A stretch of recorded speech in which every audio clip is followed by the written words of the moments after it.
Bonsoir, bien cette chaîne, soyez richement bénis dans le nom précieux de notre Seigneur et qui vous accorde l'espérance en ces temps de la fin.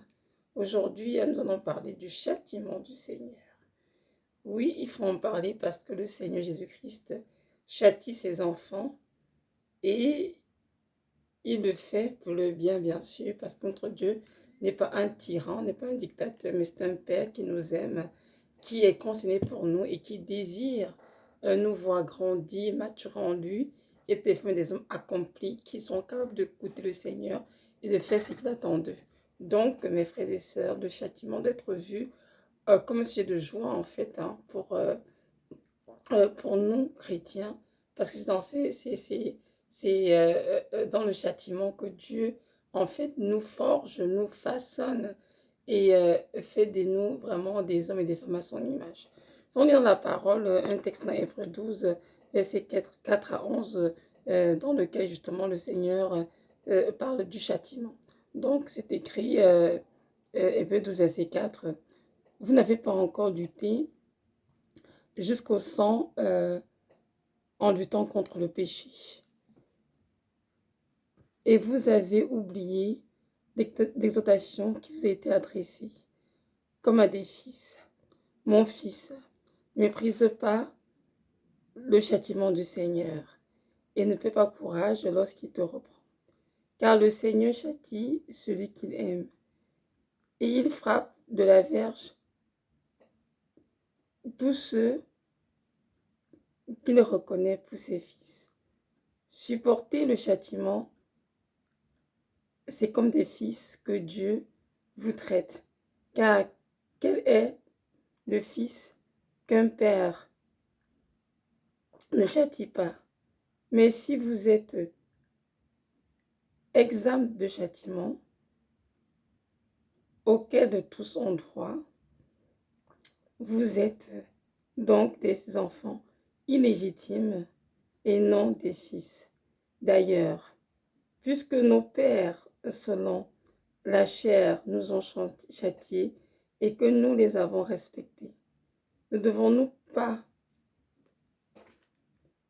à bien plus forte raison, nous soumettre au Père des esprits pour avoir la vie?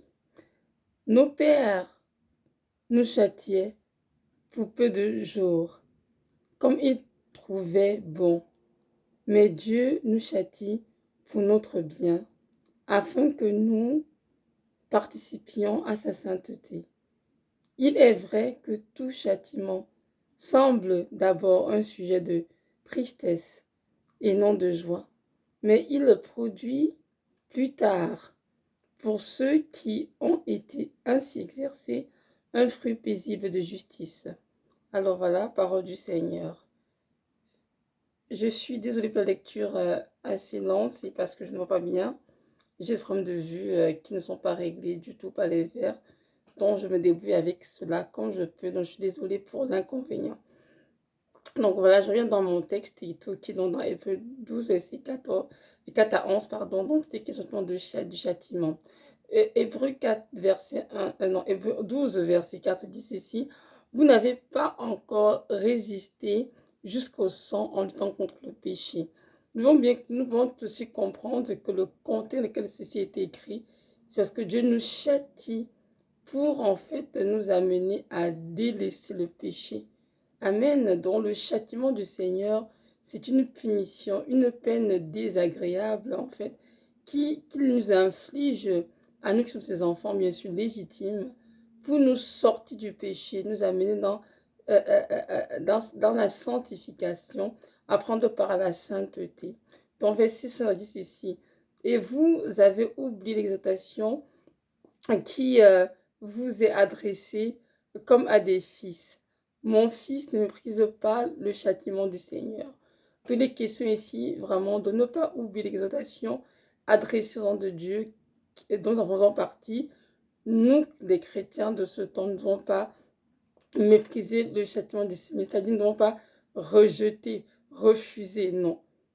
Nous devons accepter le châtiment du Seigneur parce que c'est sa volonté à notre égard.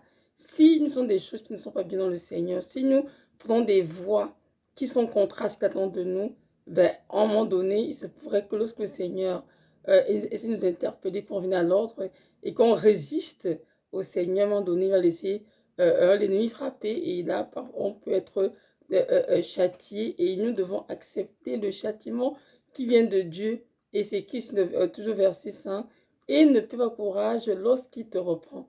Amen. Donc Dieu nous donne le châtiment, il nous inflige le châtiment pour nous reprendre, donc pour nous ramener sur la bonne voie en fait. Et nous devons, en tant qu'enfants de Dieu, savoir que Dieu nous aime d'un amour éternel. Certes, il est amour, il n'est que bonté, mais c'est aussi un Dieu qui châtie ceux qu'il aime, qui reprend ses enfants dans le but de les corriger justement et de les ramener sur le chemin qui conduit à la vie éternelle. Tous les enfants de Dieu sont châtiés à un moment donné de leur vie. Point final. Il n'y en a aucun qui soit exempt. Tout le monde prend part au châtiment du Seigneur et le but c'est justement de nous amener à une plus grande sanctification. Amen. Un jour, j'étais en train de pleurer, Seigneur, mon Dieu, j'ai l'impression que depuis que je te connais, ma vie va juste d'épreuve en épreuve. Ma vie va vraiment, Seigneur, toujours dans beaucoup de douleurs, Seigneur, ça n'arrête pas. Et il m'a dit, il n'y a pas longtemps, si tes croix sont aussi lourdes, Evelyne, c'est parce que grande sera ta sanctification. J'ai compris que toutes les épreuves douloureuses que c'est dans ma vie, épreuves ou châtiment, on peut comme on veut, tout ça m'a mené vraiment à me sanctifier, à me mettre sur de bons chemins.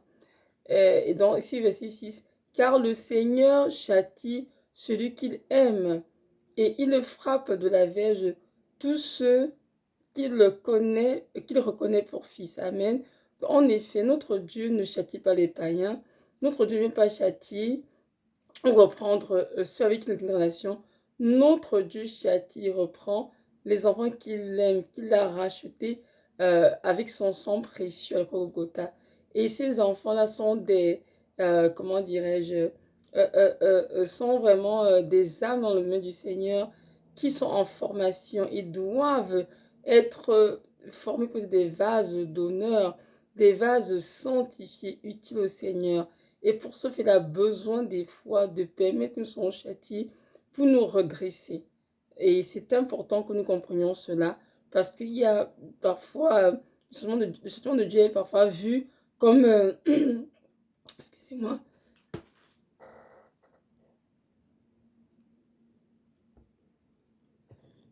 excusez-moi, je suis désolée. Donc le châtiment de Dieu est parfois vu comme une peine sévère, juste pour nous faire pour nous décourager, mais non, ce n'est pas vrai. Le châtiment du Seigneur vient pour nous élever, pour nous faire sortir en fait de notre zone de confort, c'est vrai, mais à la fin, on va bien voir que Dieu l'a fait pour notre propre bien. Et c'est qui ces versets, c'est 7 justement, supporter le châtiment, c'est comme des fils que Dieu vous traite. Car quel est le fils qu'un père ne châtie pas? Amen. Donc nous sommes appelés à vraiment pour le Seigneur à supporter le châtiment. Amen. À supporter ce qui nous inflige. Nous, on comprend dans nos vies, il n'y a rien qui se passe dans nos vies sans l'aval de Dieu. Il n'y a rien que Satan puisse faire même dans nos vies sans que Dieu donne son autorisation. La première fois, on dire hein, dans le livre de Job, hein, comment Job a été extrêmement châtié par le Seigneur, que c'était un homme juste et droit en plus de la parole. Mais tout de même, Dieu a laissé que Job soit touché au niveau de sa santé, de sa famille, de ses richesses, dans le but justement de mener Job à réaliser qui était véritablement Dieu. Donc nous pouvons comprendre que l'ennemi ne fait rien de son propre chef, mais il a besoin de l'autorisation du Seigneur pour agir. Parce que là, Satan a eu l'autorisation du Seigneur pour agir dans la vie de Job. Et c'est Dieu qui l'a laissé faire. Donc comprenons bien que son attaqué sont des épreuves parce que Dieu veut que nous les ayons.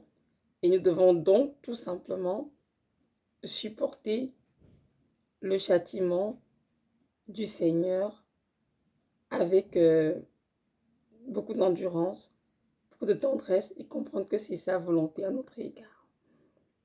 parce que nous sommes en fait des fils.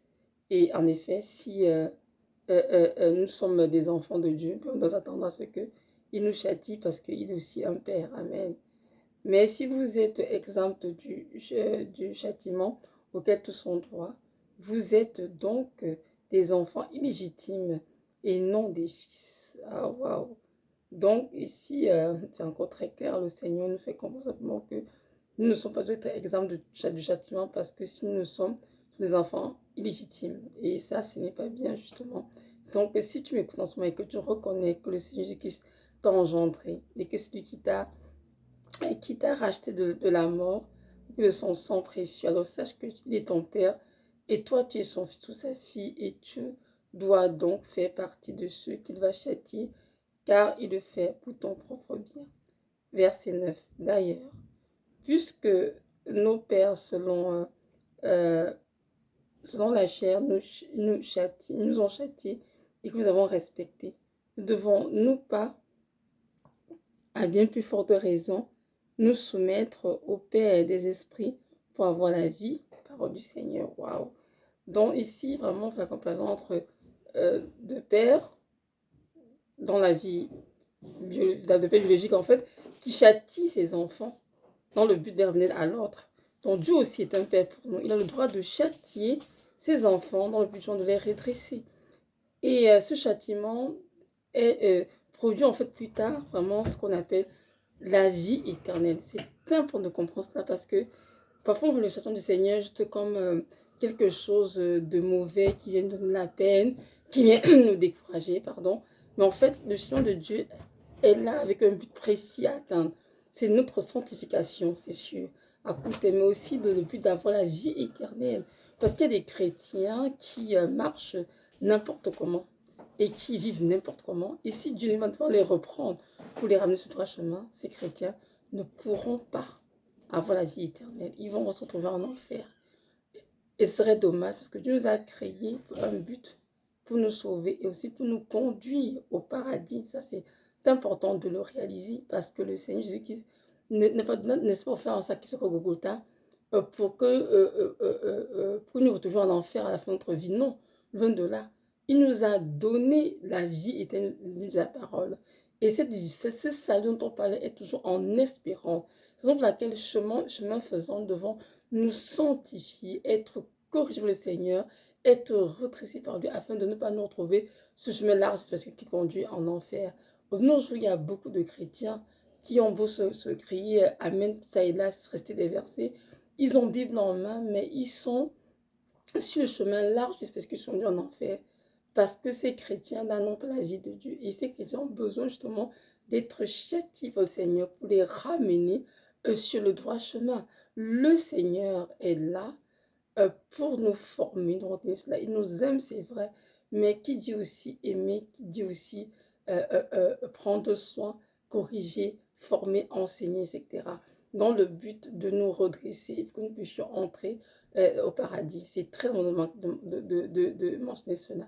Donc, si nous sommes soumis à nos papas terrestres, biologiques, je vais dire, à une forte raison, alors notre Père céleste, le Père des esprits, nous devons nous soumettre à lui, évidemment, même s'il nous châtie, nous devons continuer de l'aimer, de l'adorer, de le servir, sachant que le châtiment qu'il nous impose, c'est pour notre propre bien. Ce n'est pas parce qu'il veut nous faire de la peine, non, aucunement. C'est parce qu'il veut nous sanctifier, ôter quelque chose de mauvais qui est en nous, pour pouvoir nous donner vraiment cette grâce de marcher sur le chemin qui conduit au paradis et d'être capable d'entrer au paradis. Donc comprendre que entre au paradis n'est pas une chose aussi facile que pensent beaucoup de chrétiens. Ce n'est pas qui veut qu'entre au paradis. Hein. Il faut, c'est important que je dise cela parce que beaucoup de chrétiens pensent que déjà avec des églises, je fais ce que je veux, je marche aussi n'importe comment, avec des GRT, et puis oups, là je ferme les yeux, je trouve au paradis, ou bien finalement ce produit sera enlevé. C'est absolument faux. Je peux vous assurer qu'entrer au paradis, c'est une chose très sérieuse. Ce n'est que par la grâce de Dieu qu'on peut y entrer. Parce que pour moi, c'est la grâce. Beaucoup de grâce. Autrefois, je pensais comme vous, comme beaucoup de chrétiens maintenant. C'est que je t'aime Seigneur, tu m'aimes. Je vivais ma vie comme je veux. Je vais à l'église, je chante à la chorale, j'évangélise et tout. Et puis voilà, je vais entrer au paradis. Jusqu'à ce que le Seigneur me visite et me donne de voir les choses telles qu'il les voyait. Et j'ai compris tout de suite qu'entrer au paradis, mon Dieu, n'est pas une chose facile, non, loin de là. Entrer au paradis est une chose très sérieuse.